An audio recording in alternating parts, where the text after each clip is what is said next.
Divorce Day Diaries, day 238, and last night I took my kids to the Christmas Tree Wonderland event here in Rolleston at the Hope Church. So, braved the poor weather where I wasn't struck by lightning, and then went into the church where I also didn't get struck down by lightning, fortunately. And immediately the kids beelined it to the make your own gingerbread man table, obviously, and then waited patiently in line to get some balloons. But after all that, we then went and actually saw the Christmas trees at the Christmas Tree Wonderland. And effectively, it's like a competition. You get tokens and you get to vote on some trees, and there's just absolutely so many trees in this one small location. Naturally, some of them are absolutely stunning. The first one we saw walking in was this Lego tree, which not only had a train set, but also it was a gingerbread house, and it had a functioning clock on it, and it's all made out of Lego. This one from the food bank had a food bag in it with all the food falling out, and it was just attached to the tree. The local second-hand shop managed to put one together entirely out of stuffed toys. Minions made an appearance. I'm sure my mum would have been stoked if she saw that. The Cookie Monster made an appearance too. There was this Christmas tree that was made out of wood and had a whole bunch of emergency services on it. And finally, this last one was knitted. It's like one big quilt in a cone shape. In the end, my 3 older kids all voted for the Lego, while my younger son actually voted for the Cookie Monster. Personally, I voted for the one made out of stuffed toys. But the following day, the weather was much better. Well, sort of. It was bright and sunny, but it was 12 degrees. I don't know what the hell's happened to summer, but here we are, popping over to Pack and Save, because I thought this would be the perfect day to stay inside and make some gingerbread men. But I need some key ingredients like, ginger. And, of course, some small chocolates to decorate it. I couldn't find if you could buy, bulk bags of mini M&Ms, so I just bought a few of these small tubes. And then because I didn't have any gingerbread men cookie cutter things, just cookie cutters, I then popped over to the cake shop on the way back home. I haven't actually been in here yet, and I found some cookie cutters pretty quickly, but I also thought to get myself a nice early Christmas present, an offset spatula.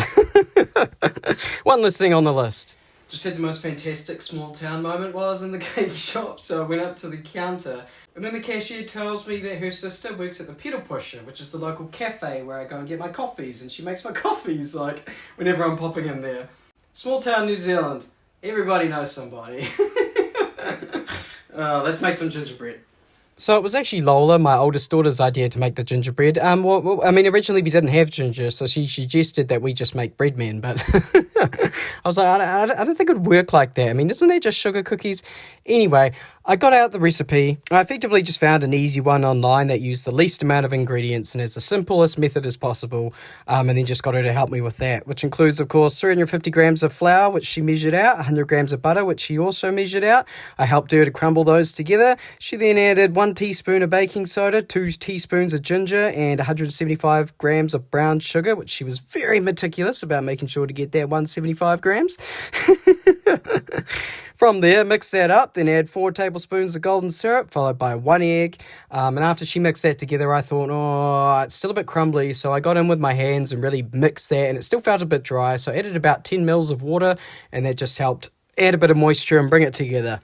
Although one thing I probably should have looked for while I was in the cake shop, and I forgot is on my list, is actually a rolling pin. So in the end, I had the same issue at Halloween, and I used the same solution, which was to just sterilize the outside of a bottle and use that. But it wasn't the only issue I ran into. You see, I don't have any baking trays. That's something that I left behind in the previous house. It didn't belong to me, it belonged to the house owner, which meant I came to this house with none, and there were none here when I got here.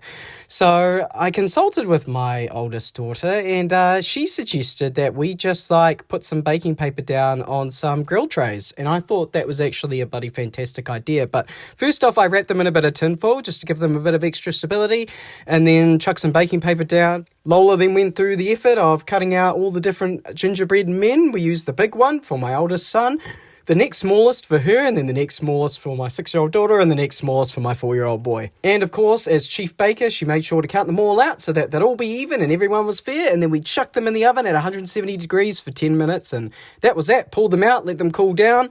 With the leftovers, I made sure to throw a dragon together, because why not? Realistically, I just made this for me, I threw together some icing, just using icing sugar and a bit of water, and gave the kids the M&Ms and let them decorate, just do whatever the hell they wanted with their gingerbread men, and then I had a bit of fun with that dragon. Merry Christmas, everyone, and I will catch you on the flip side.